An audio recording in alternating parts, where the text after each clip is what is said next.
அன்பிற்கினிய ஆசிரியர் சொந்தங்களே, எல்லோருக்கும் வணக்கங்க. நம்ம வந்து 9th ஸ்டாண்டர்ட்லேருந்து சயின்ஸ் வீடியோஸ் கொண்டு வந்திருக்கேன். கொஷின் ஆன்சர்லாம் கொண்டு வந்திருக்கேன். ஒரு 400 கொஷின்ஸு. நம்ம ஏற்கனவே போட்டதில் வந்து தாவரவியலின் தந்தை வந்து தியோபிராண்டஸ் அப்படின்னு கரெக்ட் பண்ணிக்கோங்க. பூச்சி விண்ணும் தாவரம் வந்து நெப்பன்தஸ் தான். அது வந்து மாறி வந்திருக்கும்.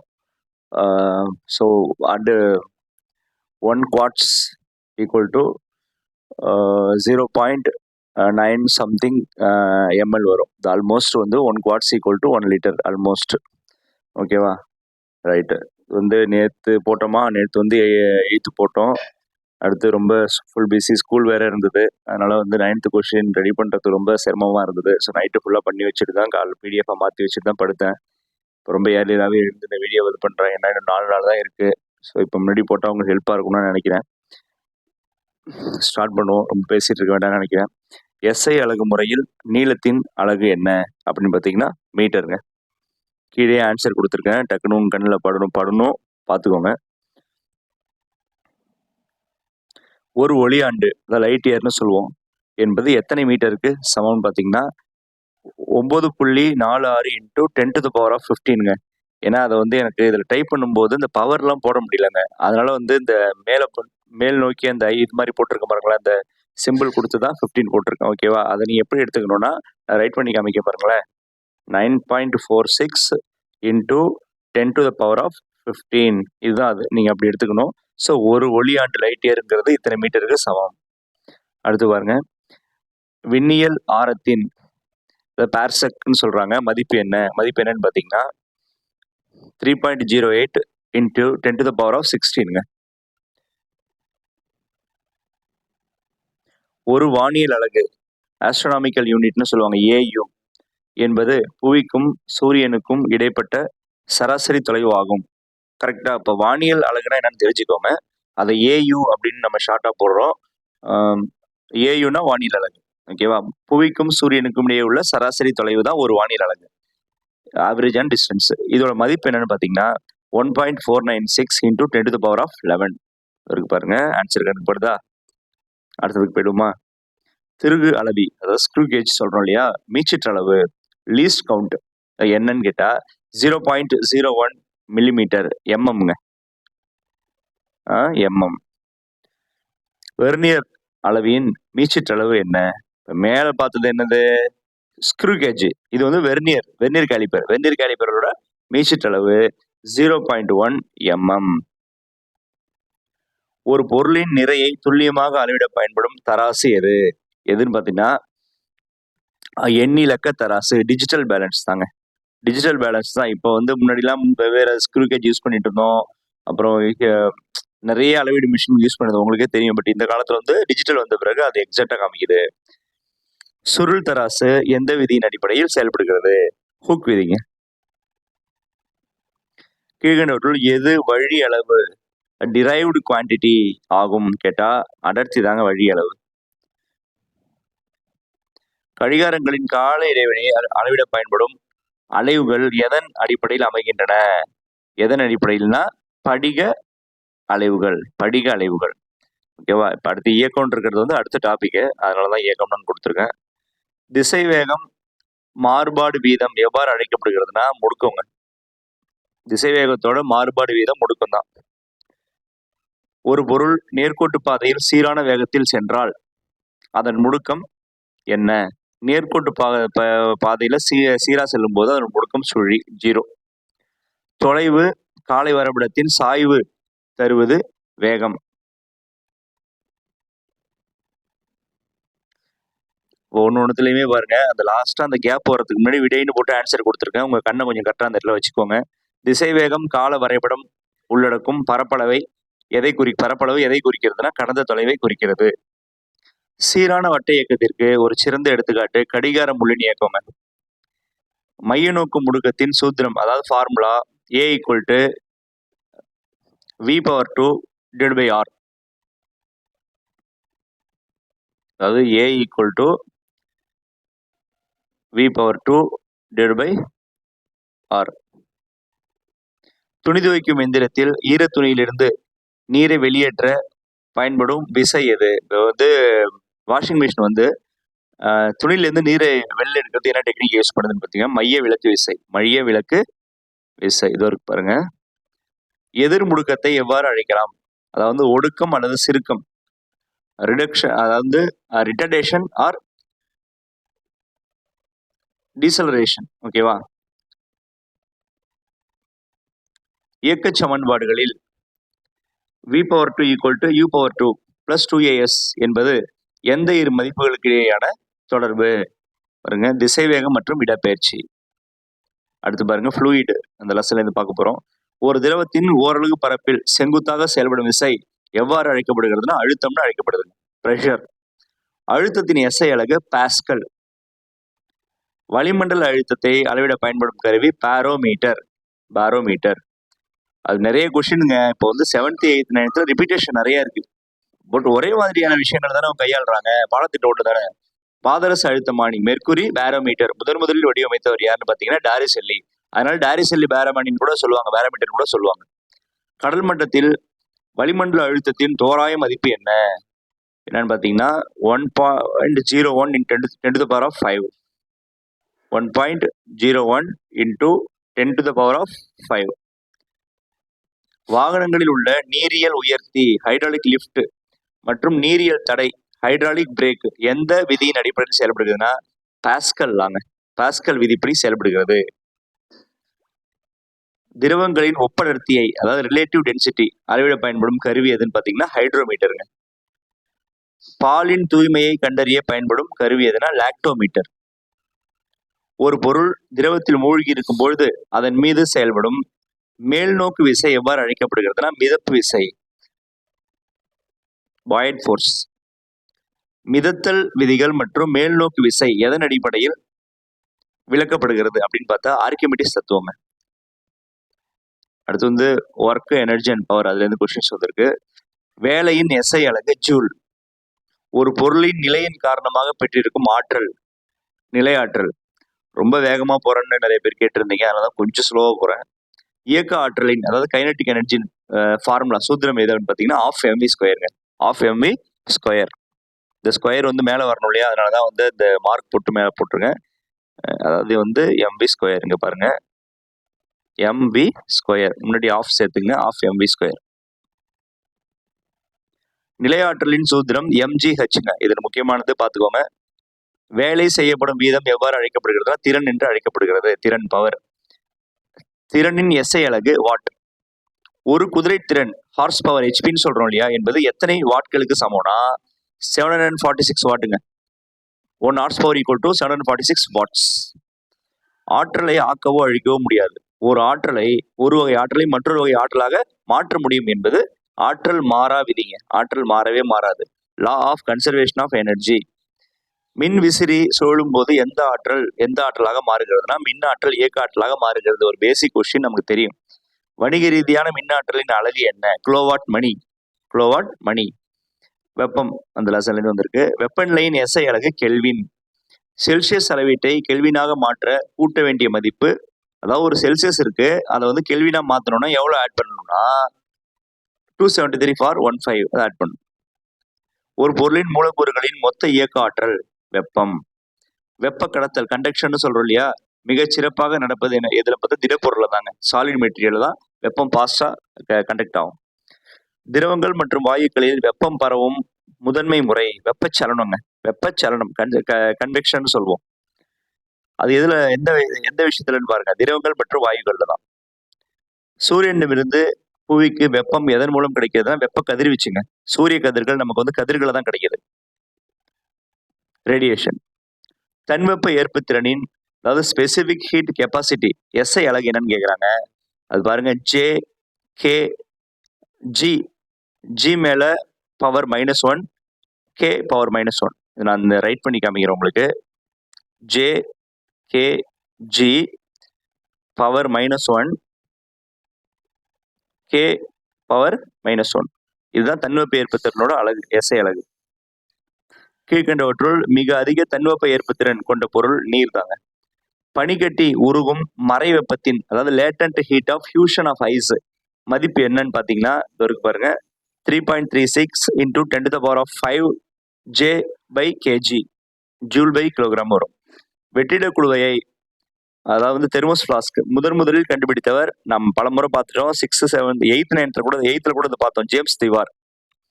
அடுத்து வந்து லைட் லெசன்ல இருந்து வந்த கொஸ்டின்ஸ். ஒளியின் எதிரொலிப்பு விதிப்படி படுகோணமும் எதிரொலிப்பு கோணமும் எவ்வாறு இருக்கும்னா சமமாக இருக்குங்க, சமம். கோளக ஆடியின் வளைவு ஆரத்திற்கும் குவிய தொலைவிற்கும் வளைவு ஆரம் 6, குவிய தொலைவு f உள்ள தொடர்பு என்ன? r = 2f. வாகனங்களின் பின்புற காட்சி கண்ணாடியாக, அதாவது ரியர் வியூ மிரர் பயன்படும் ஆடி வந்து குவி ஆடிங்க, எல்லாத்தையும் குவிச்சு நமக்கு கொடுக்கும். பல் மருத்துவர்கள் நோயாளிகளின் பல்லை பெரிதாகி பார்க்க யூஸ் பண்றது வந்து குழி ஆடி. ஒளியின் திசை வேகம் வெற்றிடத்தில் எவ்வளவுன்னு பாத்தீங்கன்னா 3 × 10⁸ இதுதான் ஆன்சர். ஒரு ஊடகத்தின் ஒளிவிலகல் எண் ரெஃப்ராக்டிவ் இண்டெக்ஸ் எதற்கு சமம் பாத்தீங்கன்னா C/V. மிக அதிக ஒளிவிலகல் எண் கொண்ட பொருள் வைரம்ங்க. காணல் நீர் மிராஜ்னு சொல்றோம் இல்லையா, தோன்றுவதற்கு காரணமான ஒளியியல் நிகழ்வு முழு அக எதிரொலிப்பு. இதெல்லாம் ரொம்ப இம்பார்ட்டன்ட். வர்ற ஒவ்வொரு கொஸ்டின் இம்பார்ட்டன்டா தெரியுது, நல்லா பாத்துக்கோங்க. ஒளி இழை ஆப்டிகல் ஃபைபர் எந்த தத்துவத்தின் அடிப்படையில் செயல்படுகிறதுனா முழு அக எதிரொலிப்பு. குவிய தொலைவு 20 சென்டிமீட்டர் கொண்ட ஒரு குழியாடியின் வளைவு ஆரம் எவ்வளவு? வளைவு ஆரம் வந்து 40 சென்டிமீட்டர். பாருங்க. ஒளி அலைகள் காற்றில் பரவும் பொழுது அவை எவ்வகை அலைகளாக இருக்கும் பாத்தீங்கன்னா நெட்டலைகளாக இருக்கும். மனிதனால் கேட்கக்கூடிய ஒளியின் அதிர்வெண் வரம்பு, அதாவது ஆடிபிள் ரேஞ்ச், நம்ம ஆல்ரெடி கேட்டது தாங்க, தெரிஞ்சது. 20 ஹெர்ட்ஸ் முதல் 20,000 ஹெர்ட்ஸ் வரை பல கொஸ்டின்ஸ் படிச்சிருக்கோம்.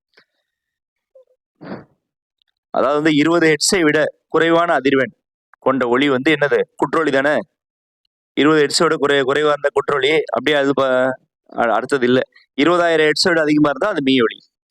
வௌவால்கள் தங்களுக்கு முன்னால் உள்ள தடைகளை கண்டறிய பயன்படும் ஒளி வந்து மீ ஒளிங்க. ஒளியின் வேகம் எவற்றில் மிக குறைவாக இருக்கும்னா திடப்பொருள்கள்லாம் வேகம் வந்து ரொம்ப குறைவா இருக்கும். ஏன்னா அது ரொம்ப திடப்பொருள் மாலிகுல்ஸ் ரொம்ப வந்து க்ளோஸ்டா பைண்ட் ஆகிருக்கிறதுனால அது வழியா வந்து ஒளி போறது கஷ்டப்படும். ஒளியானது வெற்றிடத்தில் பரவுமா? இல்லை, ஊடகம் தேவை. ஒளி வந்து ஒரு வேக்யூம்ல கிராஸ் பண்ணி போகாது, ஏன்னா அது போறதுக்கு ஒரு ஊடகம் வேணும். அது மேலதான் அது ஏறி போகும். மனித மூளையில் ஒளியின் உணர்வு எவ்வளவு வினாடிகளுக்கு நீடிக்கும்? அது என்ன சொல்றாங்க? ஒளி நீட்டிப்புன்னு கேட்குறாங்க. 0.1 செகண்ட். தெளிவான எதிரொலியை எக்கோ நாம் கேட்க வேண்டுமெனில் எதிரொலிக்கும் பரப்பு இருக்க வேண்டிய குறைந்தபட்ச தொலைவு எவ்வளோன்னு பார்த்தீங்கன்னா 17.2 மீட்டருங்க. அவ்வளோ தூரத்துல இருந்தால் நமக்கு ஒளி நல்லா எதிரொலிக்கும். கடலின் ஆழத்தை கண்டறியவும் நீர்மூழ்கி கப்பல்களை கண்காணிக்கவும் பயன்படும் தொழில்நுட்பம் சோனார் தொழில்நுட்பம். சவுண்ட் நேவிகேஷன் அண்ட் ரேங்கிங்னு சொல்லுவாங்க. அது ஒரு மீ ஒலி. அதை கீழே அனுப்பி அது எவ்வளவு தூரம் போய் கீழே உள்ள ஆப்ஜெக்ட்ல பட்டு ரிட்டர்ன் வருதோ அது அவ்வளோ டிஸ்டன்ஸ்ல இருக்கு அப்படின்னு தெரிஞ்சுப்பாங்க. காந்த பாய அடர்த்தி மேக்னெட்டிக் ஃப்ளக்ஸ் டென்சிட்டி அழகு என்னன்னு பார்த்தீங்கன்னா டெஸ்லாங்க. எலான் மஸ்க் தான் தன்னோட கம்பெனி நேமா வச்சிருக்காரு, டெஸ்லா. இயற்கை காந்தத்திற்கு ஒரு எடுத்துக்காட்டு மேக்னடைட். காந்த விசை கோடுகள் எங்கு தொடங்கி எங்கு முடிவடைகின்றன? வட துருவத்தில் தொடங்கி தென் துருவத்தில் முடிவடைகின்றன. இவையெல்லாம் கற்பனை கோடுகள் தான். மின்னோட்டத்தின் காந்த விளைவு magnetic effect of electric current கண்டுபிடித்தவர் யாருன்னு பார்த்தீங்கன்னா ஒயஸ்டட். மின்சார மோட்டார் எந்த விதியின் அடிப்படையில் செயல்படுகிறது? ஃப்ளெமிங்கின் இடக்கை விதி, லெஃப்ட் ஹேண்ட் லா. மின்காந்த தூண்டல் எலக்ட்ரோ மேக்னெட்டிக் இண்டக்ஷன் கண்டுபிடித்தவர் யார் அப்படின்னு பார்த்தீங்கன்னா மைக்கேல் ஃபாரடே. மின் இயற்றி எந்த விதியின் அடிப்படையில் செயல்படுகிறது? ஃப்ளெமிங்கின் வலதுகை விதி. மின்னாற்றலை எந்திர ஆற்றலாக மாற்றும் சாதனம் மின் மோட்டார். கரண்ட் போடுறோம், அது எந்திர ஆற்றலா ஒர்க் பண்ணுது. மாறுபட்ட மின்னோட்டத்தின் மின்னழுத்தத்தை உயர்த்தவோ அல்லது குறைக்கவோ பயன்படும் சாதனம் மின்மாற்றி. புவி காந்தபுலத்தின் தென் துருவமானது புவியியல் ரீதியாக எந்த துருவத்திற்கு அருகில் உள்ளதுன்னா புவியின் வட துருவத்திற்கு. தென் துருவம்னா வட துருவம் தானே. அடுத்து பாருங்க, யூனிவர்ஸ்ல இருந்து கொஸ்டின். நமது சூரிய குடும்பம் அமைந்துள்ள விண்மீன் திரளின் பெயர் என்ன? பால்வழி விண்மீன் திரள், மில்கி வே, நமக்கு தெரியும். பூமிக்கு மிக அருகில் உள்ள விண்மீன் ஆல்பா சென்டாரி. சூரியனை தவிர ஆல்பா சென்டாரி தான் இருக்கு. கோள்களின் இயக்கம் பற்றி 3 விதிகளை கூறியவர் ஜொஹன்ஸ் கெப்லர். கெப்லர் வந்து 3 விதிகள் கொடுத்திருக்காரு. கெப்லரின் முதல் விதி எவ்வாறு அழைக்கப்படுகிறது? சுற்றுப்பாதைகளின் விதி, அதாவது லாஸ் ஆஃப் ஆர்பிட். கெப்லரின் 3ஆம் விதியின்படி சுற்றுக்காலத்தின் இருமடி பிளஸ் ஸ்கொயர் T/2 என்பது எதற்கு நேர் விகிதத்தில் இருக்கும்னா அரை அச்சு நீளத்தின் மும்முடி, அரை அச்சு நீளத்தோட கியூப். சூரிய குடும்பத்தில் உள்ள கோள்களில் மிக குறைந்த அடர்த்தி கொண்ட கோள் வந்து சேட்டனுங்க. காரின்னு கொடுத்துருக்காங்க. அது புக்ல காரி அப்படின்னு இருக்கிறதுனால இருக்கு. காரி, சனி, சேட்டன் எல்லாம் ஒண்ணுதான். இந்தியாவின் முதல் செயற்கைக்கோள் ஆரியபட்டா நமக்கு தெரியும். 1975ல அனுப்பியிருப்பாங்க. புவியின் இயற்கை செயற்கைக்கோள் வந்து நிலா. இயற்கை செயற்கைக்கோள் நிலா தான். ஏன்னா நிலா வந்து பூமியை சுத்தி வந்துட்டு இருக்கு இல்லையா, அதனால அது இயற்கையாக அமைந்தது. விண்மீன்கள் மின்னுவதற்கு காரணமான ஒளியியல் நிகழ்வு வளிமண்டல ஒளி விலகல், அதாவது அட்மாஸ்பியரிக் ரெஃப்ராக்ஷன். சூரியன் தன் அச்சில் ஒரு முறை சுழலை எடுத்துக்கொள்ளும் காலம் இது பாருங்க. சூரியன் 25.4 நாட்கள். பிரபஞ்சத்தில் உள்ள எந்த இரு பொருள்களுக்கு இடையே உள்ள ஈர்ப்பு விசை அவற்றின் நிறைகளின் பெருக்கற்பலனுக்கு நேர்த்தக விகிதத்திலும் அவற்றின் தொலைவின் இருமடிக்கு எதிர் விகிதத்திலும் இருக்கும் என கூறியவர் நியூட்டன். நியூட்டனோட 3 ஆள ஒன்று வரும். ஒரு பொருளின் நிறை இடத்திற்கு இடம் மாறாது, ஆனால் அதன் டேஷ் இடத்திற்கு இடம் மாறும். எடை வந்து எல்லா இடத்துலையும் மாறும். அதாவது வந்து ஒரு பொருள் வந்து என்ன மாலிகுலா ஆயிருக்கு, அந்த மாலிகுலா அதுதான் மாசு, உங்களுக்கு அது மாறாது. பட் அது ஒவ்வொரு இடத்துலையும் வந்து கிராவிடேஷனல் ஃபோர்ஸ் காரணமா ஒரு வெயிட் காமிக்கும். நிலவில் புவியீர்ப்பு முடுக்கத்தின் மதிப்பு புவியியல் மதிப்பில் எவ்வளவு இருக்கும்? அதாவது 1/6.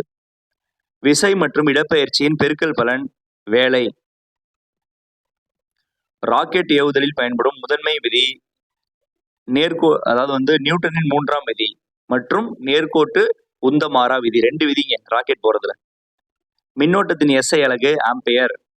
மின் தடையின் ரெசிஸ்டன்ஸ் எஸ்ஐ அலகு ஓம். ஏற்கனவே பார்த்ததுதான். சூரிய ஒளியானது புவி வந்து எடுத்துக்கொள்ளும் காலம் 8 நிமிடம் 20 வினாடி. ஓகேவா? அடுத்து வேதியியல் போகுமா? கெமிஸ்ட்ரி. வெப்பநிலையை உயர்த்தும் பொழுது துகள்களின் இயக்கம் அதிகரிக்கிறது. பருப்பொருள்களின் 4ஆம் நிலை எப்படி அழைக்கப்படுதுன்னு பாத்தீங்கன்னா பிளாஸ்மாங்க. பிளாஸ்மா தான் பருப்பொருள் 4ஆம் நிலை. கீழ்கண்டவற்றில் தூய பொருள் நீர்.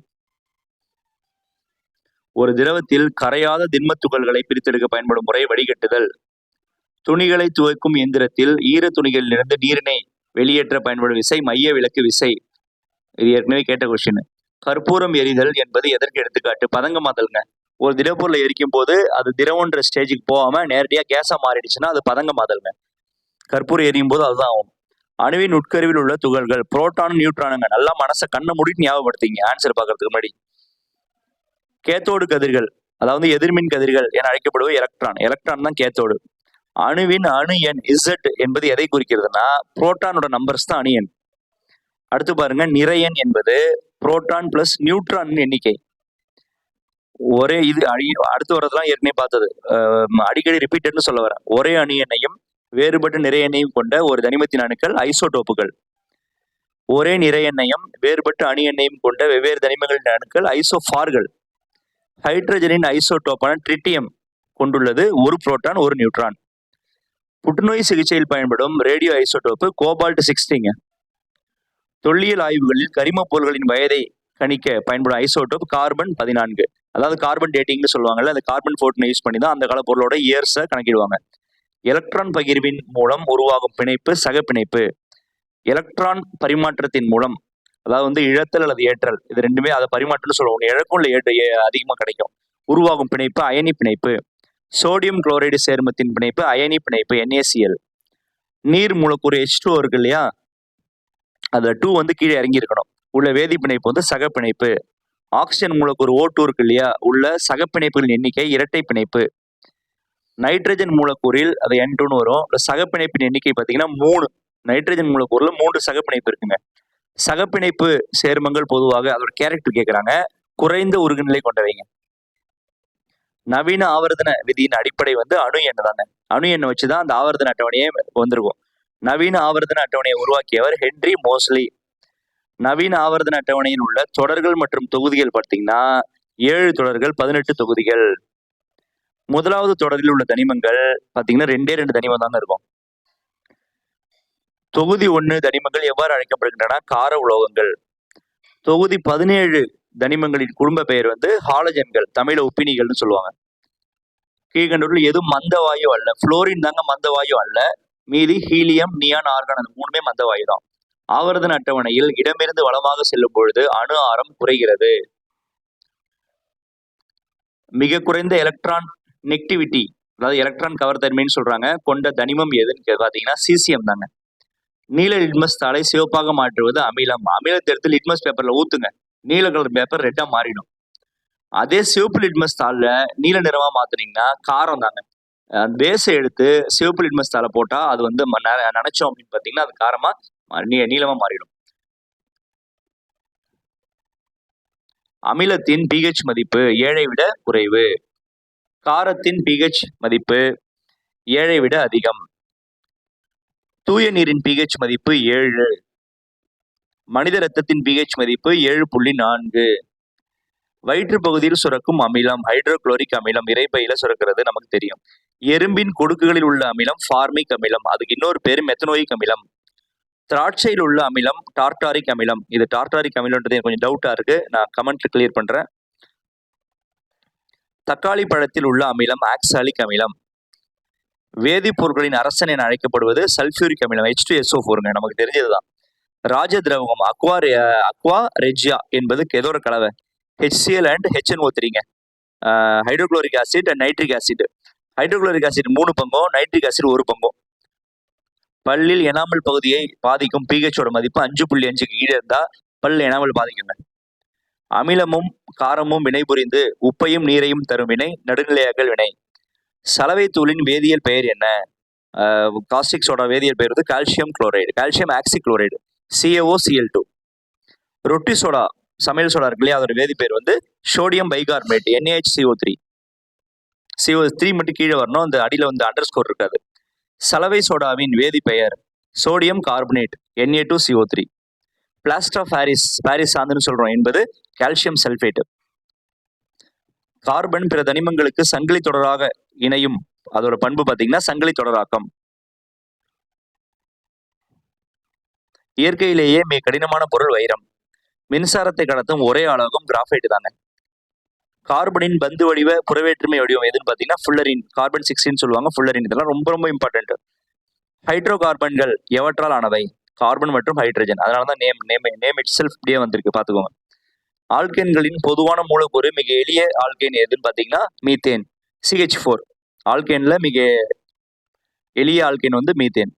சதுப்பு நில வாயு, அதாவது மார்ஷ் கேஸ் என அழைக்கப்படுவது மீத்தேன்.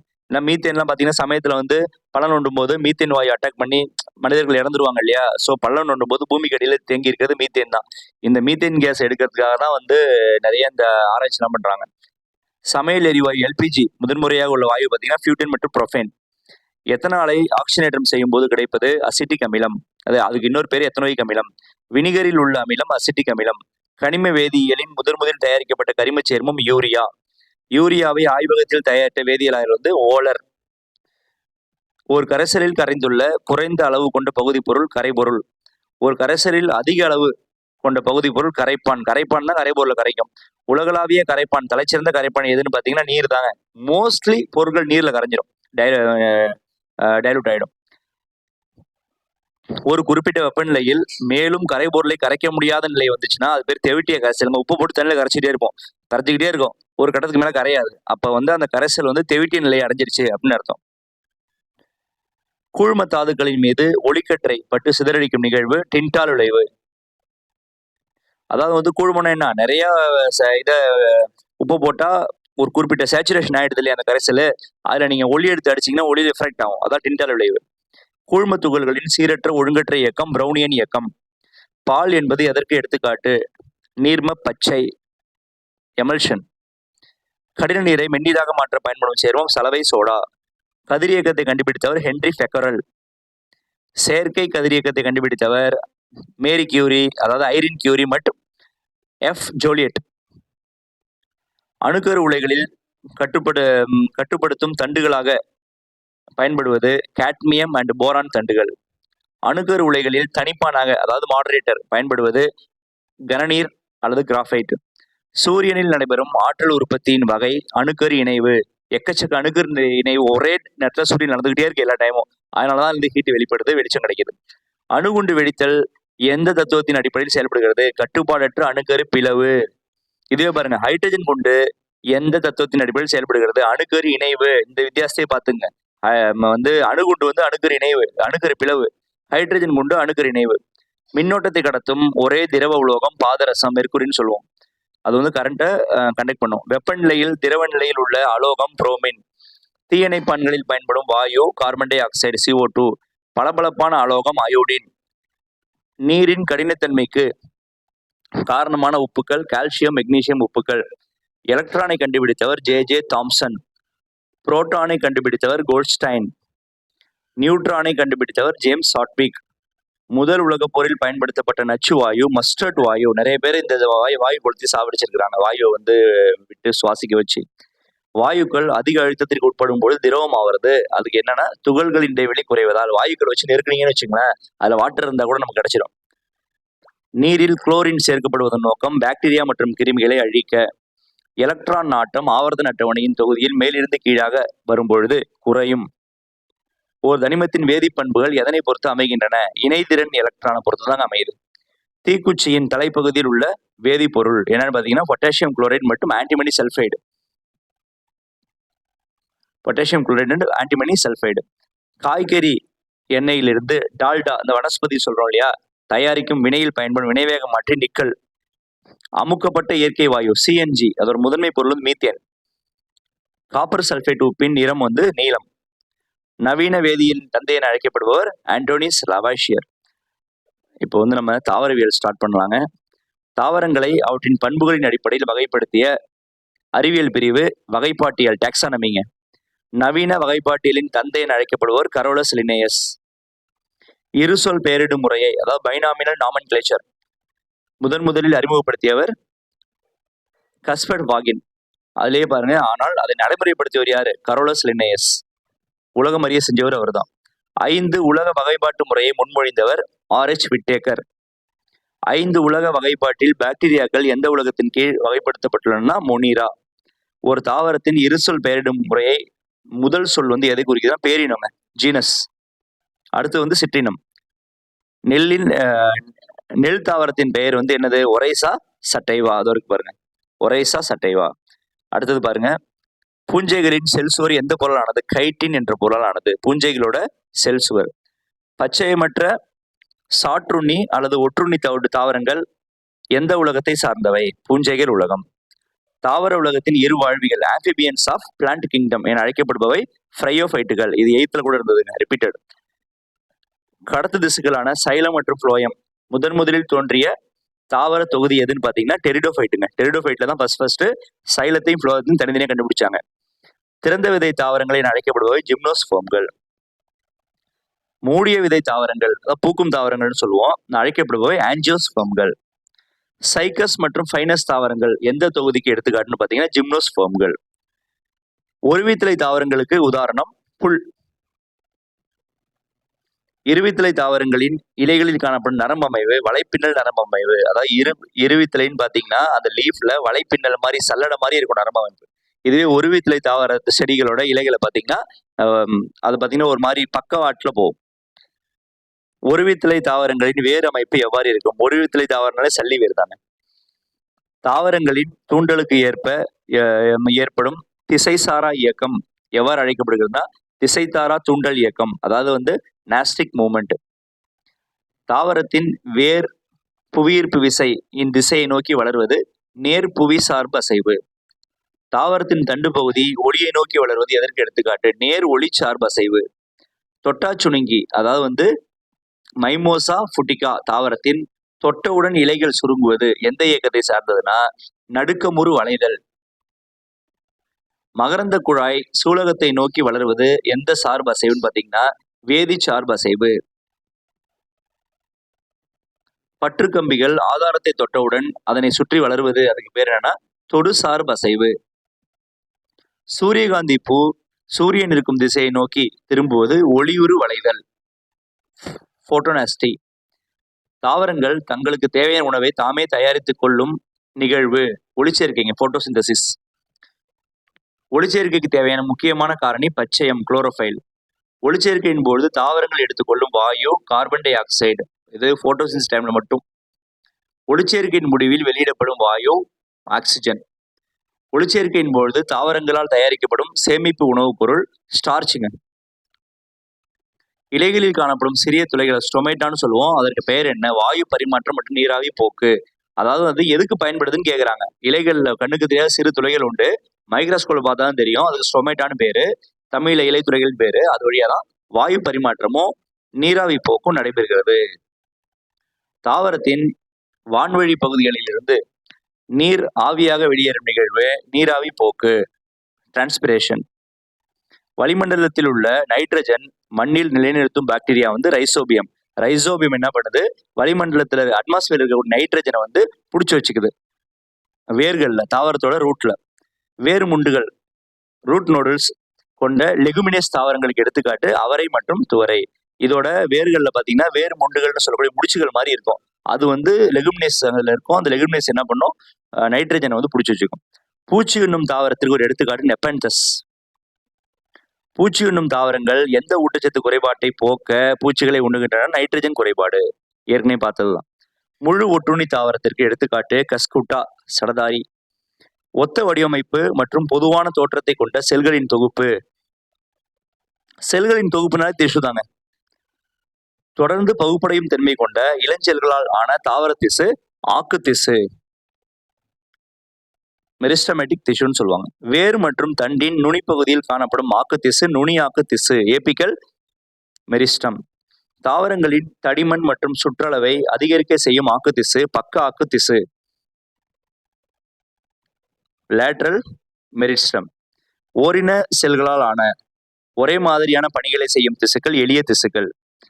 உயிருள்ள மெல்லிய சுவர் கொண்ட உணவை சேமிக்கும் எளிய தாவர திசு பேரன் கைமா. தாவரங்களுக்கு நெகிழ்வு தன்மையும் பிளெக்சிபிலிட்டி கொடுக்கறதுல வளைச்சா வளையுது இல்லையா, இயந்திர வலிமையும் தரும் உயிருள்ள திசு கோலன் கைமா. கோலன் கைமா ஒரு உயிருள்ள திசு. லிக்னின் என்ற பொருளால் ஆன தடித்த செல்சுவர் கொண்ட இறந்து போன எளிய திசு ஸ்கிலிரன் கைமா. அது உயிரற்றது. தேங்காயின் நார் பகுதியில் காணப்படும் திசு ஸ்கிலிரன் கைமா மற்றும் நார் திசுக்கள். நீரையும் கனிமங்களையும் வேரில் இருந்து தாவரத்தின் பிற பகுதிகளுக்கு கடத்தும் திசு சைலம். அதாவது நீர்னாலே சைலம்ங்க, உணவுப் பொருள்னா ஃப்ளோயம். இலைகளில் தயாரிக்கப்பட்ட உணவை தாவரத்தின் பிற பகுதிகளுக்கு எடுத்து செல்லும் கடத்தும் திசு ஃப்ளோயம். சைலத்தில் உள்ள உயிருள்ள ஒரே பகுதி பொருள் சைலம் ஃபேரன் கைமா. ஃப்ளோயத்தில் உள்ள இறந்து போன ஒரே பகுதி பொருள் ஃப்ளோயம் நார்கள், ஃப்ளோம் நார்கள். காப்பு செல்கள் காட் செல்கள்னு சொல்லுவாங்க. எதுடன் தொடர்புடையவன? இலைத்துளை ஸ்டொமேட்டோட தொடர்புடையவை. தாவரத்தின் தண்டு மற்றும் வேரின் வெளிப்புற அடுக்கு எவ்வாறு அழைக்கப்படுகிறது? புறத்தோல், எபிடெர்மிஸ். வேரின் மூலம் நீர் உறிஞ்சப்படுவதற்கு பயன்படும் புறத்தோல் நீட்சிகள் வேர் தூவிகள்ங்க. இந்த வேர் தூவிகள் வழியா தான் வந்து வேர்கள் நீரை வந்து உரியுது. வேர்களுக்கு பாதுகாப்பாகவும் இருக்கு. ஏன்னா மண்ணில இருந்து உரியும் போது மண்ணு உள்ள வந்துடக்கூடாது, அதில் ஃபில்டர் மாதிரி செயல்படும் அந்த வேர் தூவிகள், ரூட் ஹேர்ஸ். மனிதர்களுக்கு பயன்படும் தாவரங்களை பற்றி படிக்கும் அறிவியல் பிரிவு பொருளாதார தாவரவியல், இந்த எக்கனாமிக் பாட்னிங்க. நம்ம தாவரவியல் படிக்கும் போதே அதோட பொருளாதார முக்கியத்துவமும் நம்ம தனியா படிப்போம். அதுதான். உலக உணவு தினம் எப்பொழுது கொண்டாடப்படுகிறதுனா அக்டோபர் 16ங்க. இந்தியாவில் பசுமை புரட்சியின் தந்தை என அழைக்கப்படுபவர் டாக்டர் MS விஸ்வநாதன். ஓகேவா?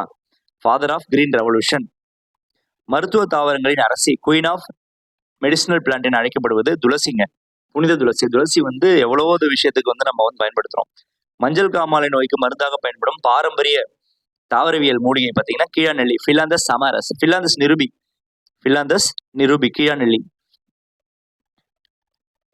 மலேரியா காய்ச்சலுக்கு மருந்தாகும் குயினைன் மருந்து எந்த மரத்தின் பட்டையிலிருந்து கிடைக்கிறதுனா சின்கோனா மரம். நாம வந்து 6, 7, 8 படிச்ச காலத்துல இருந்து +2ல பாட்னி படிச்ச காலத்துல இருந்து இது கேட்கப்படுற முக்கியமான கொஸ்டினுங்க. குயினைன்னா சின்கோனா மரம் தான். சளி மற்றும் இருமலுக்கு சிறந்த எடுத்துக்காட்டாக பயன்படும் தாவர இலை தூதுவளை மற்றும் துளசி. தோல் நோய்களை குணப்படுத்தவும் தீப்புண்களை ஆற்றவும் பயன்படும் தாவரம் சோற்றுக்கற்றாழை, அலோவேரான்னு சொல்லுவோம். இரத்த அழுத்தத்தை கட்டுப்படுத்த உதவும் தாவர வேறு பார்த்தீங்கன்னா சர்பகந்தா, சர்பகந்தா. கீழ்கண்டவற்றில் எது இயற்கை பூச்சிக்கொல்லியாக செயல்படுகிறதுனா வேப்ப எண்ணெய் தாங்க. வேப்ப எண்ணெய் அசட்ராக்கின். நார் தரும் தாவரங்களுக்கு ஒரு சிறந்த எடுத்துக்காட்டு பருத்தி மற்றும் சணல், ரெண்டுமே நார் தான். மரச்சாமான்கள் செய்ய பயன்படும் வெண்கட்டை ஹார்ட்வுட் எதுன்னு பார்த்தீங்கன்னா தேக்கு மரம். மென்கட்டைக்கு எடுத்துக்காட்டு ஜிம்னோஸ்பம் மரங்கள், பைனஸ். காகித கூழ் தயாரிக்க பயன்படும் முக்கியமான மரம் யூக்லிப்டஸ் மற்றும் சவுக்கு. இது ரெண்டுத்துல தான் காகித கூழ் தயாரிக்கிறாங்க, அதுல இருந்து தான் காகிதம் தயாரிக்கிறாங்க. அண்ட் ஒரு சில இந்த காகித கூழிலிருந்து மரங்கள் மாதிரிலாம் ரெடி பண்ணுவாங்க அதுல இருந்து பண்றாங்க. மண்ணரிப்பை தடுப்பதில் முக்கிய பங்கு வகிக்கும் தாவர உறுப்பு வேர். வேர் தான் வந்து நல்லா இழுக்கி பிடிச்சிக்குது மண்ணை. தாவரங்களின் திசு வளர்ப்பு, டிஷ்யூ கல்ச்சர்னு சொல்றோம் இல்லையா, அதோட தந்தை என அழைக்கப்படுபவர் கேட்லிப் ஹேபர்லேண்ட். ஒரு தாவர செல்லில் இருந்து முழு தாவரத்தையும் உருவாக்கும் திறன் எவ்வாறு அழைக்கப்படுகிறதுனா முழு திறன் பெற்ற பண்பு, டோட்டிபொட்டன்சி. அதாவது ஒரு தாவரத்தோட ஒரு இலையோட சின்ன பகுதி இருந்தா கூட பரவாயில்ல, அதுல கெமிக்கல் யூஸ் பண்ணி முழு தாவரத்தையே உருவாக்குவாங்க. திசு வளர்ப்பில் தாவர பகுதி வளர்க்கப்படும் ஊட்டச்சத்து ஊடகம் பொதுவாக எதை கொண்டு வளர்க்கப்படுகிறதுனா பத்தி அகார் அகாருங்க. இது ஒரு கடல் பாசிகள் இருந்து பெறப்படுகிறது. இந்த அகார் அகார்ல இருந்து தான் வளர்ப்பு ஊடகம். இதில் தண்ணி மாதிரி இதை ரெடி பண்ணி தான் இதுல இருந்தா வந்து பிளான்ஸ் வளர்ப்பாங்க. திசு வளர்ப்பின் முதலில் பயன்படுத்தப்படும் தாவரத்தின் சிறு பகுதி எவ்வாறு அழைக்கப்படுகிறதுனா எக்ஸ்பிளான்ட். திசு வளர்ப்பு ஊடகத்தில் உருவாகும் வேறுபாடற்ற செல்களின் தொகுப்பு கேலஸ்ங்க. ஹைட்ரோபோனிக்ஸ் என்பது மண்ணில்லாமல் நீர் ஊடகத்தில் தாவரங்களை வளர்ப்பது. அடுத்து பாருங்க, ஏரோபோனிக்ஸ் என்பது தாவரங்களை எங்கு வளர்க்கும் முறை. மண்ணில்லாத காற்று ஊடகத்தில், ஓகேவா, காற்று ஊடகத்துல வளர்க்கிறது. நிலப்பரப்பில் வளரும் தாவரங்களுக்கு தேவையான முதன்மை ஊட்டச்சத்துக்கள் நம்ம ஏற்கனவே இது பார்த்ததுதான், என்பிகேன்னு சொல்லுவாங்க, நைட்ரஜன், பாஸ்பரஸ், பொட்டாசியம். காளான் வளர்ப்பில் பொதுவாக பயன்படுத்தப்படும் உண்ணக்கூடிய காளான் வந்து அகாரிகஸ் ஃபைஸ்போரஸ், பொத்தான் காளான்னு சொல்லுவாங்க. அகாரிகஸ் ஃபைஸ்போரஸ் நார்மலா சாப்பிடக்கூடிய காளான். காளான் எந்த ஊட்டச்சத்து அதிகம் கொண்ட உணவாக கருதப்படுகிறதுனா புரோட்டீன்ங்க. உயிரி உரங்களுக்கு பயோ ஃபெர்டிலைசர் ஒரு சிறந்த எடுத்துக்காட்டு அசோலா அண்ட் அசோஸ்பைரில்லம், இது ரெண்டு தான். நெல் வயல்களில் நைட்ரஜன் சத்தை அதிகரிக்க பயன்படும் நீர்பெரணி எதுன்னு பாத்தீங்கன்னா அசோலா. இந்த அசோலாவை வளர்ப்பாங்க நார்மலாவே, திரும்ப அழிச்சு விட்டு அப்புறம் மண்ணோட மக்கின பிறகு நம்ம வந்து நெல் போடுவாங்க. தாவரங்களின் செல் சுவரில் முக்கியமாக அடங்கியுள்ள கூட்டு சர்க்கரை செல்லுலோஸ். நீர்வாழ் தாவரங்களுக்கு, அதாவது ஹைட்ரோஃபைட்னு சொல்லுவாங்க, நீரில் மிதக்கும் தன்மையை தரும் ஃபேரன் கைமான் மாற்று வந்து ஏரன் கைமாங்க. இந்த ஏரன் கைமானாலே வந்து காற்று இடைவெளியில் கொண்ட திசுங்க. அதனாலதான் வந்து அது இந்த நிற்கும், அள்ளி தாமரை மாதிரி அது இருக்கும். அதனாலதான் அது தனி மேல மிதந்துட்டு இருக்கும். வறண்ட நில தாவரங்களுக்கு ஒரு எடுத்துக்காட்டு சப்பாத்தி கள்ளி, அதாவது ஒப்பன்ஷியான்னு சொல்லுவாங்க. எது ஒப்பன்ஷியா, வறண்ட நில தாவரம். சதுப்பு நில தாவரங்களில் காணப்படும் சிறப்பு வேர்கள் வந்து சுவாச வேர்கள். சுவாச வேர்களுக்கு ஒரு சிறந்த எடுத்துக்காட்டு, அதாவது வந்து நியூமட்டோஃபோர்கள்னு சொல்லுவாங்க. சிறந்த எடுத்துக்காட்டு வந்து அவினீஷியா. இந்த தாவரத்துல சுவாச வேர்கள் இருக்கு. இது அலையாத்தி காடுகள்ல தான் இருக்கும், கடல் ஓரத்துல. பசுங்கணிகத்தில் உள்ள தட்டு போன்ற வடிவத்தில் அடுக்கப்பட்டுள்ள பகுதி வந்து தலக்காய்டுன்னு சொல்லுவாங்க. தைலக்காய்டுன்னு சொல்லுவாங்க. ஒளிச்சேர்க்கையின் ஒளிவினை, லைட் ரியாக்ஷன் சொல்றோம் இல்லையா, பசுங்கணிகத்தின் எந்த பகுதியில் நடைபெறுகிறதுனா கிரானாங்கிற பகுதியில் நடைபெறும், அதாவது ஒளிவினை மட்டும். அடுத்து பாருங்க, இருள் வினை, டார்க் ரியாக்ஷன் வந்து குளோரோஃபைல் பசுங்கணிகத்துல எந்த பகுதியில் நடக்குதுன்னா ஸ்ட்ரோமால நடக்கும். தாவரங்களின் இலைகள் பச்சை நிறமாக இருப்பதற்கு காரணம் பச்சையம், குளோரோஃபைல். கேரட்டு ஆரஞ்சு நிறமாக இருப்பதற்கு காரணமான நிறமி கரோட்டின். தக்காளி பழம் சிவப்பு நிறமாக இருக்க காரணமான நிறமி லைகோஃபின். தாவரங்களின் வயதாகும் செயல்முறையை தாமதப்படுத்தும் தாவர ஹார்மோன். இந்த தாவர ஹார்மோனை செலுத்தணும்னா மரங்கள் செடி கொடிகள் வயதாவது குறையுங்க, அது சைட்டோகைனின். கனிகள் பழுப்பதற்கு காரணமான வாயுநிலை தாவர ஹார்மோன் எத்திலின். அது இருக்கிறதுனால கனிகள் பழுக்குது. தாவரங்களின் நீட்சி மற்றும் உச்சி ஆதிக்கத்திற்கு காரணமான ஹார்மோன் ஆக்சின், அதாவது வளர்ச்சி ஹார்மோன் சொல்லுவாங்க. குள்ள தாவரங்களை நீண்ட தாவரங்களாக மாற்ற உதவும் ஹார்மோன் ஜிப்ரலின். அது ஜப்பான்ல இருந்து கண்டுபிடிச்சது, ஜிப்ரலா ஃபியூஜிகுரை அப்படிங்கிற ஒரு பூஞ்சையிலிருந்து. தாவரங்களின் இலை உதிர்தல் மற்றும் வாடுதலை தூண்டும் ஹார்மோன் அப்சிசிக் அமிலம், ஏபிஎன் சொல்லுவாங்க. கடலோர பகுதிகளில் வளரும் உப்பு சகிப்புத்தன்மை கொண்ட தாவரங்கள் எவ்வாறு அழைக்கப்படுகின்றன ஹாலோஃபைட்டுகள். இது வந்து உப்பு தண்ணீர் கூட வளரும், அதான் உப்பு சகிப்புத்தன்மைன்னு சொல்றாங்க. பிற தாவரங்களின் மீது தொற்றி வளர்ந்து காற்றில் உள்ள ஈரப்பதத்தை உறிஞ்சும் தாவரங்கள் தொற்று தாவரங்கள் எபிஃபைட்ஸ். வாண்டா போன்ற தொற்று தாவரங்களில் காற்றில் உள்ள ஈரப்பதத்தை உறிஞ்ச பயன்படும் சிறப்பு திசு வெலாமன் திசு. தாவரவியலின் தந்தை என அழைக்கப்படுபவர் தியோபிரான்ஸ். தாவரங்களில் நீர் கடத்தப்படுவது வேர் அழுத்தம் மற்றும் முக்கியமாக எதன் காரணமாக நடக்கிறதுனா நீராவி போக்கின் இழுவிசைங்க. கீழே மேலிருந்து நீராவி போன பிறகு கீழே இருந்து ஒரு இழுவிசை ஏற்பட்டு வேர்கள் வழியா நீர் கடத்தப்படுகிறது. ஓகே, தாவரவியல் முடிஞ்சிச்சுங்க. விலங்கியல் ஸ்டார்ட் பண்ணிடலாமா? இரு சொல் பெயரிடும் முறையை அறிமுகப்படுத்தியவர் காஸ்பர்ட் ஃபாகின். இதை நடைமுறைப்படுத்தியவர் கரோலஸ், ஏற்கனவே பார்த்ததுதான். 5 உலக வகைப்பாட்டை முன்மொழிந்தவர் விட்டேக்கர். பின் வருவனற்றுள் எது முதுகெலும்பு அற்றவை, அதாவது இன்வெர்டிபிரேட்னு சொல்றோம் இல்லையா, அது பாத்தீங்கன்னா மண்புழு, அதுக்கு முதுகெலும்பு கிடையாது. துளை உடலி எடுத்துக்காட்டு ஸ்பாஞ்சில்லா, கடற்பஞ்சி. குழி உடலிக்கு சீலன்ட்ரேட்டான்னு சொல்லுவாங்க, எடுத்துக்காட்டு ஜெல்லி மீன். தட்டை புழுக்கள் எந்த தொகுதியை சார்ந்தவை? பிளாட்டி ஹெல்மிந்தஸ். யானைக்கால் நோயை உண்டாக்கும் புழு உருளைப்புழு, உச்சரேரியா பாங்க்ராப்டி. விலங்குலகத்தின் மிகப்பெரிய தொகுதி கணுக்காலிகள். இந்த உச்சரேரியா பாங்க்ராப்டா நான் படிக்கும்போது படிச்சதுங்க, நான் உச்சரேரியான்னு சொல்றேன், இதுல உக்கரேரியான்னு இருக்கு பாருங்க, உச்சரேரியா தான். விலங்குகள் உலகத்தின் மிகப்பெரிய தொகுதி கணுக்காலிகள், ஆந்த்ரோபோடா. நத்தைகள் மற்றும் ஆக்டோபஸ் எந்த தொகுதியை சேர்ந்தவைனா மெல்லுடலிகள். நட்சத்திர மீனின் இடப்பெயர்ச்சி உறுப்பு குழாய் கால்கள், டியூப் ஃபீட், அதை வச்சுதான் நவுந்து போகும். ஒரே மாதிரியான அமைப்பு மற்றும் குறிப்பிட்ட பணியை செய்யும் செல்களின் தொகுப்பு எவ்வாறு அழைக்கப்படுதுன்னா திசுன்னு அழைக்கப்படுதுங்க. உடலில் வெளிப்புறத்தையும் உறுப்புகளின் உட்புறத்தையும் மூடி இருக்கும் பாதுகாப்பு திசு எபித்தீலிய திசு. நமது உடலின் பல்வேறு பகுதிகளை இணைக்கும் திசு இணைப்பு திசு. திரவ இணைப்பு திசுவுக்கு மிகச்சிறந்த எடுத்துக்காட்டு ரத்தம். இரத்த சிவப்பணுக்களின் மறுபெயர் எரித்ரோசைட்டுகள், ஆர்பிசியோட மறுபெயர். உடலில் நோய் எதிர்ப்பு திறனை வழங்கும் இரத்த செல்கள் இரத்த வெள்ளை அணுக்கள், WBC. இரத்த முறைதலுக்கு மிகவும் உதவும் இரத்தத்தின் பகுதி திராம்போசைட்ஸுங்க, அதான் ரத்த தட்டு, அதுதான் ரத்தத்தை வலைப்பின்னல் மாதிரி ஒரு அமைப்பை ஏற்படுத்தி உடனே தடுக்கும். நாம் நினைத்தபடி இயக்கக்கூடிய தசைகள் வரி தசைகள், நம்ம கை வரல கால் வரி இயக்கு தசைன்னு சொல்றோம் இல்லையா. நரம்பு திசுவின் அடிப்படை அலகு நியூரான்ங்க. கிட்னியோட அடிப்படை அலகு நெஃப்ரான், ரெண்டுத்தையும் கன்ஃபியூஸ் பண்ணிக்காதீங்க. நியூரானில் தூண்டல்களை சைட்டானை நோக்கி கடத்தும் பகுதி எதுன்னு பார்த்தீங்கன்னா டென்ட்ரைட்டுகள். மனித செரிமான மண்டலத்தில் உள்ள மிக நீளமான பகுதி சிறுகுடல். மனித உடலின் மிகப்பெரிய சுரப்பி கல்லீரல். பித்த நீரை சுரப்பது கல்லீரல். பித்தப்பையில பித்த நீர் சேமிக்கப்படுகிறது. புரத செரிமானத்தை தொடங்கும் நொதி பெப்சின். புரதத்தின் மேல ஃபர்ஸ்ட் எது டைஜஸ்ட் ஆகுதுன்னா பெப்சின் தான். மனிதனின் சுவாச உறுப்பு நுரையீரல்கள்.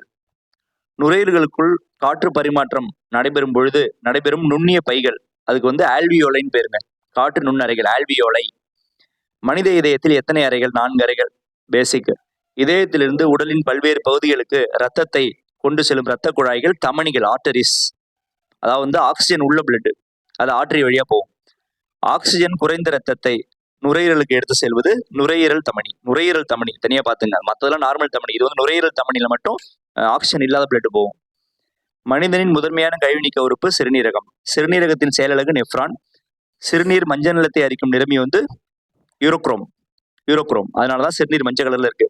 மனித உடலில் குரோமோசோமின் எண்ணிக்கை மொத்தம் ஒவ்வொரு செல்லையும் 26 குரோமோசோம் இருக்கும். அதை நீங்க பேரா பாத்தீங்கன்னா 23 ஜோடி. 46 குரோமோசோம், 23 ஜோடி. ஆண் இனப்பெருக்க ஹார்மோன் டெஸ்டோஸ்டெரான். பெண் இனப்பெருக்க ஹார்மோன் ஈஸ்ட்ரோஜன்.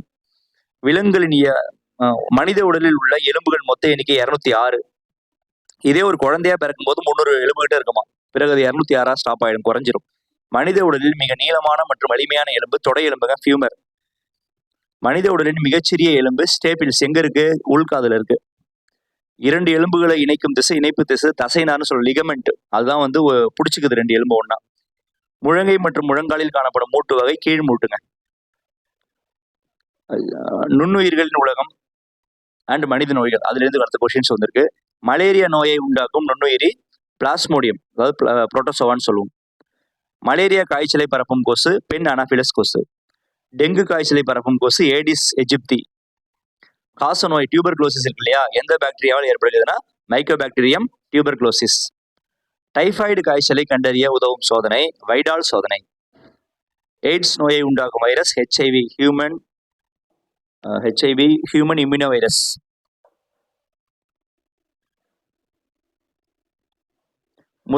முதல் தடுப்பூசியை கண்டறிந்தவர் எட்வர்ட் ஜென்னருங்க, பெரிய எம்மைக்கு ஊசி போட்டார் அவர். உலகின் முதல் உயிர் எதிர்கொல்லி ஆன்டிபயோட்டிக் மருந்து பென்சிலின். பென்சிலினை கண்டுபிடித்தவர் அலெக்சாண்டர் ஃபிளமிங். நாய் கடித்தால் பரவக்கூடிய கொடிய நோய் ரேபிஸ், நமக்கு தெரியும், ரீசெண்டா நிறைய பரவிட்டு இருக்கு. மண்புழுக்களை பயன்படுத்தி உரமாக்குதல் முறை எவ்வாறு அழைக்கப்படுகிறது? வெர்மிகல்ச்சருங்க, மண்புழு வளர்ப்பு. தேனீக்கள் வளர்ப்பு எவ்வாறு அழைக்கப்படுகிறதுனா எஃபிகல்ச்சர். அடுத்து பட்டுப்பூச்சியை வளர்க்கிறது செர்ரிகல்ச்சர். தேன்கூட்டில் உள்ள தேனீக்கள் முட்டையிடும் திறன் பெற்றது ராணி தேனி மட்டும்தான் முட்டையிடும், வேற எந்த தேனியும் முட்டையிடாது. ஆண் தேனீக்கள் முட்டையிடாது, வேலைக்கார தேனீக்கள் வந்து பெண் தேனீக்கள் தான், பட் அதுங்களை முட்டையிடும் திறன் கிடையாது. மீன் வளர்ப்பு முறை எவ்வாறு அழைக்கப்படுகிறது? பிசிக்கல்ச்சர். கடல்வாழ் உயிரினங்களை வளர்த்தல் எவ்வாறு அழைக்கப்படுகிறது? கடல்வாழ் உயிரின வளர்ப்பு மேரிகல்ச்சர் இல்ல மெரிகல்ச்சர். கோழி வளர்ப்பில் முட்டை உற்பத்திக்காக வளர்க்கப்படும் கோழிகள் எவ்வாறு அழைக்கப்படுகின்றன? லேயர்கள். எப்படி? லேயர்கள். கோழி வளர்ப்பில் இறைச்சி உற்பத்திக்காக வளர்க்கப்படும் கோழிகள் அது வந்து பிராய்லர்கள். நல்லா பாருங்க, முட்டைக்காக வளர்க்கப்படுகிறது லேயர்கள், கறிக்காக வளர்க்கப்படுறது பிராய்லர் கோழிகள். உலகிலேயே அதிக அளவு பட்டு உற்பத்தி செய்யும் நாடு சீனாங்க, இந்தியா 2வது இடத்துல இருக்கு. பட்டுப்பூச்சியின் முதன்மை உணவு முசுக்கட்டை இலை, அந்த மல்பரி இலைன்னு சொல்லுவாங்க, அந்த இலை தான். சூழ்நிலை மண்டலத்தின் உயிருள்ள காரணி தாவரங்கள் மற்றும் விலங்குகள். ஒரு சூழ்நிலை மண்டலத்தின் ஆற்றலின் முதன்மையான மூலம் சூரியன். தற்சார்பு ஊட்டமுறை உடையவை பச்சைய தாவரங்கள், அது பச்சையா இருக்கிறதுனால சொந்தமா உணவு தயாரிச்சுக்கும், குளோரோஃபில் இருக்கிறதுனால. இறந்த தாவரம் மற்றும் விலங்கினங்களை மக்கச் செய்யும் உயிரினங்கள் எவை? சிதைப்பவை, பாக்டீரியா அண்ட் பூஞ்சைகள். உணவு சங்கிலியில் தாவரங்களை நேரடியாக உண்ணும் விலங்குகள் எதுன்னு பாத்தீங்கன்னா முதல்நிலை நுகர்வோர்கள். இந்த ஆடு, மாடு இதெல்லாம் தாவரங்கள் நேராக சாப்பிடுது. பல உணவு சங்கிலிகள் ஒன்றோடொன்று பின்னி பிணைக்கப்பட்ட அமைப்பு எவ்வாறு அழைக்கப்படும்? உணவு வலைங்க, ஃபுட் வெப். வளிமண்டலத்தில் ஆக்சிஜன் அளவை சமநிலையில் வைக்க உதவும் நிகழ்வு ஒளிச்சேர்க்கை. ஒளிச்சேர்க்கை நடக்கிறதுனால நமக்கு ஆக்சிஜன் கிடைக்குது.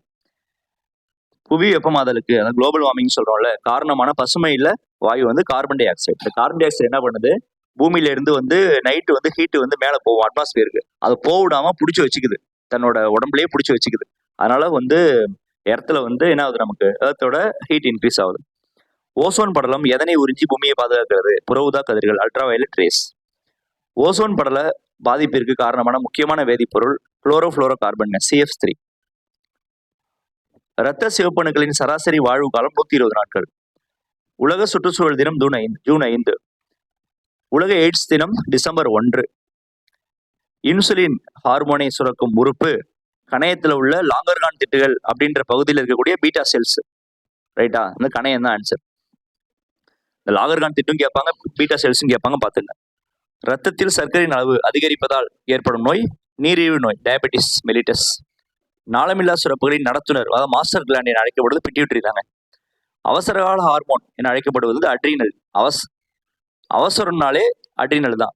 அட்ரினலுக்கு இன்னொரு பேர் எஃபினெஃப்ரின். காய்கறி மற்றும் பழங்களை நறுக்கிய பின்பு கழுவுவதால் எந்த விட்டமின் இழக்கப்படுகிறதுனா விட்டமின் சி லாஸ் பண்றோம். மாலைக்கு நோய் எந்த விட்டமின் குறைபாடு ஏற்படுதுன்னா விட்டமின் ஏ, கலர் பிளைண்ட்னஸ் சொல்லுவாங்க. சூரிய ஒளி விட்டமின் அழைக்கப்படுவது விட்டமின் டி. சூரியன் என்னன்னா விட்டமின் டி கிடைக்கும், அது காலை மற்றும் மாலை இளஞ்சூரிய வெயில். ரத்த சோகை அனிமியா எந்த தாது உப்பு குறைபாடு ஏற்படுதுன்னா இரும்பு சத்து தாங்க. கீரை நிறைய சாப்பிட்டா சரியாயிடும். முன்கழுத்து கழலை காய்டர் நோய் எதன் குறைபாட்டால் ஏற்படுதுன்னா அயோடின் குறைபாட்டால். புரத குறைபாட்டால் குழந்தைகளுக்கு ஏற்படும் நோய் kwashiorkor and marasmus, protein deficiency diseases. உலக சுகாதார தினம் என்னைக்குன்னு பாத்தீங்கன்னா ஏப்ரல் 7. பால் தயிராக மாறுவதற்கு காரணமான பாக்டீரியா லாக்டோபாசிலஸ். ஈஸ்டுகள் எந்த வகையை சார்ந்தவைனா ஒரு செல் பூஞ்சை. மனித உடலில் உள்ள குடல் வாழ்வு அப்பெண்டிக்ஸ் இருக்குல்ல, எதற்கு எடுத்துக்காட்டுனா எச்ச உறுப்பு, அது ஒரு தேவையில்லாத உறுப்பு, வெஸ்டிஜல் ஆர்கன். உலக நீர் தினம் மார்ச் 22, நமக்கு தெரிஞ்சதுதான். சிப்கோ இயக்கம் எதனை பாதுகாப்பதுன்னா மரங்களை பாதுகாக்கும், காடுகளை பாதுகாக்கிறதுக்கு. அது வந்து எங்க உத்தரகாண்ட்ல ஸ்டார்ட் பண்ணது. ரத்த அழுத்தத்தை அளவிட உதவும் கருவி ஸ்பிக்மோ மேனோமீட்டர். ரத்த ஓட்டத்தை கண்டறிந்தவர் வில்லியம் ஹார்வி. உலகிலேயே மிகப்பெரிய முட்டையிடும் பறவை நெருப்புக்கோழி, ஆஸ்ட்ரிச். நீலத்திமிங்கலத்தின் இதய அறை 4ங்க, ஏன்னா அது ஒரு பாலூட்டின்றதுனால 4 அறைகள் இருக்கு. மேமல். எந்த விலங்கின் ரத்தம் நீல நிறத்தில் இருக்கும்னா நண்டுங்க. கரப்பான் பூச்சியின் இதயம் எத்தனை அறைகளை கொண்டது? 13 அறைங்க. எந்த விலங்கு தோலின் மூலம் சுவாசிக்கிறதுனா தவளை மற்றும் மண்புழு. உடலின் சமநிலையை பேண உதவும் காதின் பகுதி உள்காது, வெட்டிபுலார். அந்த காதுல பிரச்சனை வரும்போதுதான் நம்ம வந்து லேசா மயக்கம் வரும், தலையை ஸ்ட்ரைட்டா வைக்க முடியாது, கண்ணை மூடிட்டு நடந்தீங்கன்னா கால் வந்து மாறும். ஓகேவா? உயிரினங்களின் தோற்றம், அதாவது ஆரிஜின் ஆஃப் ஸ்பீசிஸ் நூலை எழுதியவர் சார்லஸ் டார்வின். நவீன மரபியலின் தந்தை கிரிகர் ஜோஹான் மெண்டல். நன்றி நண்பர்களே, நல்லா படிங்க, எக்ஸாம் கிட்டக்கு வந்துட்டு. தேங்க்யூ.